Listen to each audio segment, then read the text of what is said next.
আসসালামু আলাইকুম। আজ রবিবার ৭ জুন ২০২৬, ২৪ জ্যৈষ্ঠ ১৪৩৩ বঙ্গাব্দ, ২০ জিলহজ ১৪৪৭ হিজরি। স্বাগত জানাচ্ছি আমাদের প্রতিদিনের আয়োজন আজকের প্রধান প্রধান জাতীয় দৈনিক পত্রিকার প্রথম পাতার খবরে। আমার দেশের প্রধান শিরোনাম, ক্রসফায়ার গুমের আড়ালে খুনিরা কি বেঁচে যাচ্ছে। এ খবরে বলা হচ্ছে, ব্লগার হত্যা, মুকুল রানাকে গুমের পর ক্রসফায়ারে হত্যা, হেফাজতে থাকা অবস্থায় মুকুল কিভাবে খুন করলেন, আরাফাতের বিষয়ে জাতীয় গুম সংক্রান্ত কমিশনের প্রশ্ন, পুলিশ ও ম্যাজিস্ট্রেটের যোগসাজশে জোরপূর্বক জবানবন্দি, অকাট্য প্রমাণাদি প্রত্যাখ্যান বিচারকের। সুদ হার বাড়ায় বিনিয়োগে খরা ব্যাংকে অলস টাকার পাহাড়। এই খবরে বলা হচ্ছে, অলস টাকা ছাড়িয়েছে ৩,৭৮,০০০ কোটি, তারল্য বিনিয়োগে প্রণোদনা প্যাকেজ ঘোষণা, ১ বছরে বেড়েছে ৫৮%, আমানতে প্রবৃদ্ধি ১১.৭৬%, ঋণে ৪.৭৩%। নিরাপত্তা বেষ্টিত এলাকায় বারবার আগুন, বাড়ছে উদ্বেগ, শাহজালালের কার্গো ভিলেজ। এই খবরে বলা হচ্ছে, বিমানবন্দরের নিরাপত্তা ও তদারকি নিয়ে প্রশ্ন, ডিএইচএল এর ৫ কর্মীকে জিজ্ঞাসাবাদ, সুষ্ঠু তদন্ত ও দায়ীদের শাস্তি নিশ্চিতের দাবি। প্রধানমন্ত্রীর সঙ্গে তুর্কি পররাষ্ট্রমন্ত্রীর বৈঠক, প্রতিরক্ষা ও কৌশলগত রাজনৈতিক সহযোগিতায় যৌথ কমিটির সিদ্ধান্ত। এই খবরে বলা হচ্ছে, পররাষ্ট্র ও প্রতিরক্ষা মন্ত্রীদের নিয়ে বার্ষিক ২-২ পরামর্শ সভা হবে। প্রেসিডেন্ট এরদোয়ানকে বাংলাদেশ সফরের আমন্ত্রণ, দুদেশের বন্ধন আরও শক্তিশালী করতে কাজ করব বলেছেন হাকান ফিদান। বিএসএফ এর পুশিন অপচেষ্টার বিরুদ্ধে কঠোর বিজিবি। এই খবরে বলা হচ্ছে, সীমান্তে বাড়তি টহল, স্থানীয়দের সহায়তায় বিএসএফকে রুখে দিচ্ছে বিজিবি, আরও অন্তত ৮ পুশিন অপচেষ্টা প্রতিহত। দৈনিক ইত্তেফাকের প্রধান শিরোনাম, টাকা বাড়লেও বাজেট বাস্তবায়ন হার আটকে আছে একই বৃত্তে। এই খবরে বলা হচ্ছে, বাজেট বাস্তবায়ন হচ্ছে গড়ে ৮০ থেকে ৮৫% মধ্যে। প্রধানমন্ত্রীর সঙ্গে তুরস্কের পররাষ্ট্রমন্ত্রীর সাক্ষাতে বিনিয়োগ নিয়ে আলোচনা, প্রেসিডেন্ট এরদোগানকে ঢাকা সফরের আমন্ত্রণ। সংবিধান সংশোধনে বিশেষ কমিটি হবে এই অধিবেশনেই, সংসদ অধিবেশন আজ শুরু। এই খবরে বলা হচ্ছে, সংবিধান সংশোধন নয়, সংস্কার হলে কমিটিতে নাম দেবে বিরোধী জোট, তারা নাম না দিলে সরকারি জোটের সদস্যদের নিয়েই কমিটি। খুলনা মহানগরীতে ২২ মাসে ৮৩ খুন, বিশেষ অভিযানে ১২১ জন গ্রেপ্তার।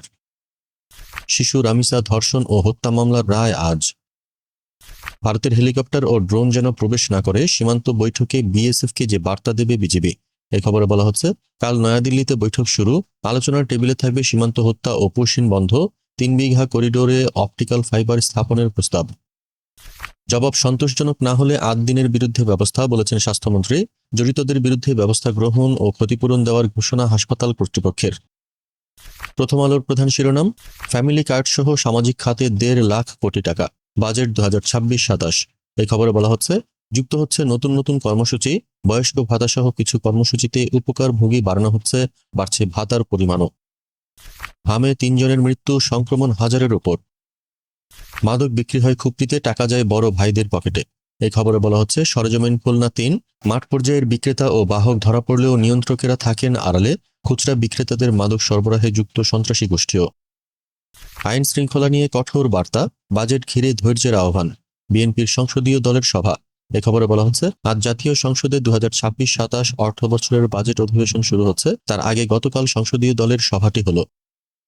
৪ জনের একজনের স্বামী ১০ বছরের বড়, বিবাহিত কিশোরী তরুণী। এই খবরে বলা হচ্ছে, দম্পতিদের বয়সের পার্থক্য, ১৫ থেকে ১৯ বছর বয়সী ২৩.৮% মেয়ের স্বামী বয়সে ১০ বছর বা এর বেশি বড়, ২০ থেকে ২৪ বছর বয়সী ২৫.৭% মেয়ের স্বামী বয়সে ১০ বছর বা এর বেশি বড়।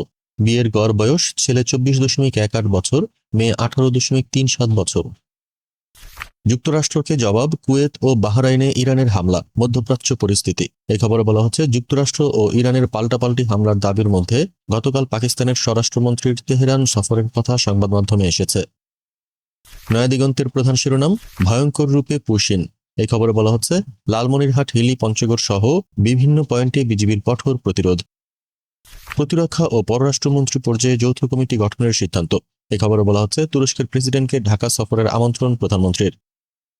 ৩ বছরে সুদ দিতে হবে ৪,৩০,০০০ কোটি টাকা, সুদ ব্যয় উদ্বেগজনকভাবে বাড়ছে।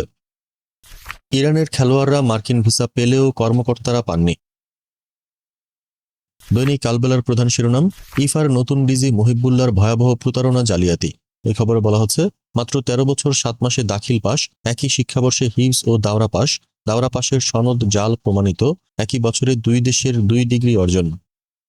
ভর্তুকি প্রণোদনা পরিকল্পনা আগের মতোই, বরাদ্দ বাড়ছে না কৃষিতেও। নতুন সরকারের প্রথম বাজেট অধিবেশন শুরু আজ। এই খবরে বলা হচ্ছে, ঋণসহ ভর্তুকি প্রণোদনা বরাদ্দ 1,17,125 কোটি টাকা।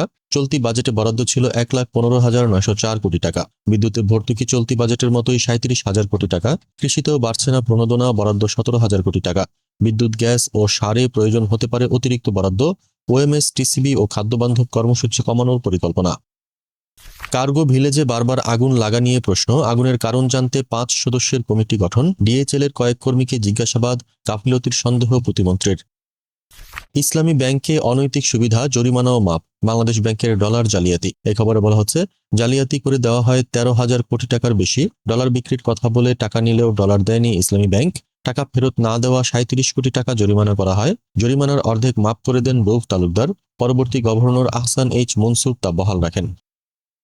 এত অনিয়ম তবু তিনি তত্ত্বাবধায়ক প্রকৌশলী, বেসামরিক বিমান চলাচল কর্তৃপক্ষ। এ খবরে বলা হচ্ছে, ভুয়া মুক্তিযুদ্ধ সনদে চাকরি নেওয়ার অভিযোগ। কক্সবাজার বিমানবন্দর উন্নয়নে অর্থ আত্মসাতের মামলার আসামি।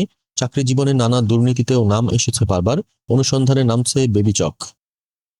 কালের কণ্ঠের প্রধান শিরোনাম, সংস্কারে প্যাচ কষে প্রবাসে আলী রিয়াজ।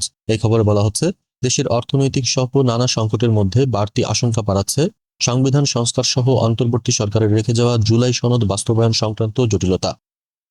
প্রধানমন্ত্রীর সঙ্গে তুরস্কের পররাষ্ট্রমন্ত্রীর সাক্ষাৎ। রোহিঙ্গা সমস্যা সমাধানে দুই দেশ একসঙ্গে কাজ করবে। বিদ্যুতের মূল্যবৃদ্ধিতে কমবে রপ্তানি সক্ষমতা। খরচের চাপে শিল্প খাত। এই খবরে বলা হচ্ছে, বায়ারদের চাপ ও দেশের ভেতর খরচ বৃদ্ধি। দ্বিমুখী সংকটে তৈরি পোশাক খাত। নির্মাণ সামগ্রীর দাম আরও বাড়ার আশঙ্কা। স্থবির হতে পারে উন্নয়ন প্রকল্প। সংসদ সদস্যদের প্রতিটি সিদ্ধান্ত ও বক্তব্য হতে হবে গণমুখী, বলেছেন জামায়াত আমির শফিকুর রহমান। বিচার দেখতে চায় ভুক্তভোগী সবাই। 10 বছরে 6,031 শিশুর ধর্ষণের মামলা। 2 বাসার 3 ফুটেও শিশুদের নিরাপত্তা নেই, বলেছে রামিসার বাবা। রামিসা হত্যা মামলার রায় আজ। শূন্যরেখা থেকে বেশ কজনকে ফিরিয়ে নিয়েছে বিএসএফ। সীমান্তে পুশহীন অপচেষ্টা। এই খবরে বলা হচ্ছে, 4 জেলায় বিজিবির কঠোর প্রতিরোধ। আছে মানবিক সংকটের চিত্র। সিলেট সীমান্তে মাইকিং। সমকালের প্রধান শিরোনাম, বিরোধী আসনে উন্নয়ন তদারক করবে বিএনপির নারী এমপিরা। সংসদীয় দলের সভা। এই খবরে বলা হচ্ছে, 7 মন্ত্রী জবাবদিহির আওতায়। সংরক্ষিত আসনের 36 এমপি পেয়েছেন 79 আসনের দায়িত্ব। এক একজন পেয়েছেন 1 থেকে 4টি পর্যন্ত আসন। তুরস্কের সঙ্গে প্রতিরক্ষা সহ 2 কমিটি গঠনের সিদ্ধান্ত। প্রধানমন্ত্রীর সঙ্গে তুরস্কের পররাষ্ট্রমন্ত্রীর বৈঠক। বহুমাত্রিক চাপেও 9,38,000 কোটি টাকার বাজেট। সংসদের অধিবেশন বসছে আজ। 3 সীমান্তে আরও 42 জনকে পুশহীনের চেষ্টা বিএসএফ এর। এই খবরে বলা হচ্ছে, শেরপুর ও পশ্চিমবঙ্গের উত্তর 24 পরগনা সীমান্তে 176 জন অপেক্ষায়। সীমান্ত এলাকায় মাইকিং। স্বস্তি নেই বাজারে, মধ্যবিত্তের সংসারের নিত্য টানাপোড়েন। সরকারের 100 দিন। এই খবরে বলা হচ্ছে, জ্বালানি তেল, গ্যাস ও বিদ্যুতের লুটপাট বন্ধ না করে উল্টো দাম বাড়ানো হয়েছে। যুগান্তরের প্রধান শিরোনাম, প্রশ্নের মুখে ঢাকা দিল্লি সম্পর্ক। সীমান্তে কিলিং পুশিংয়ে বাড়ছে ক্ষোভ। এই খবরে বলা হচ্ছে, বিশ্লেষকদের মন্তব্য, জনগণ সম্পৃক্ত হলে নতুন জটিলতা তৈরি হতে পারে, বলেছেন হুমায়ুন কবির। ভারত সবসময় নিজেদের স্বার্থ হাসিলের জন্য বাংলাদেশকে ব্যবহার করেছে, বলেছেন মেজর জেনারেল HRM রোকনউদ্দিন, অবসরপ্রাপ্ত। ভারতে পলাতক আওয়ামী লীগ নেতাকর্মীরা বিজেপির মেহমান, এজন্য তাদের পুশিং করবে না, বলেছেন M শফিউল্লাহ, সাবেক রাষ্ট্রদূত। সংবিধান সংশোধন ইস্যুতে উত্তাপ ছড়াবে সংসদ। বাজেট অধিবেশন বসছে আজ। এই খবরে বলা হচ্ছে, 9,38,000 কোটি টাকার বাজেট। ডিজিটাল প্রযুক্তিতে বাজেট উপস্থাপন করবেন অর্থমন্ত্রী। বাজেট আলোচনায় প্রস্তুতি নিতে সরকারি দলের সদস্যদের নির্দেশ। চুলচেরা বিশ্লেষণ করবে বিরোধী দলও। সুসময়েও ভালো নেই তৃণমূলের ত্যাগীরা। বিএনপিতে হাইব্রিডদের দৌরাত্ম্য। এই খবরে বলা হচ্ছে, নেতাকর্মীদের কাছে অধিকাংশ মন্ত্রী এমপির দেখা পাওয়া এখন কঠিন। অনেকে ফোনও ধরেন না। বিমানবন্দরের পেটে টাইম বোমা। শাহজালালের পাশেই জ্বালানির মজুত। এ খবরে বলা হচ্ছে, বেবিচকের নথিতে উদ্বেগের নোট। পদ্মা অয়েলের সেফটি প্ল্যানে বিপিসির বাধা। এই ছিল আজকের প্রধান প্রধান জাতীয় দৈনিক পত্রিকার প্রথম পাতার খবর। আগামীকাল আবার আমরা হাজির হব নতুন সব সংবাদ নিয়ে। সেই পর্যন্ত দেশজগৎ নিউজের সাথেই থাকুন। ধন্যবাদ।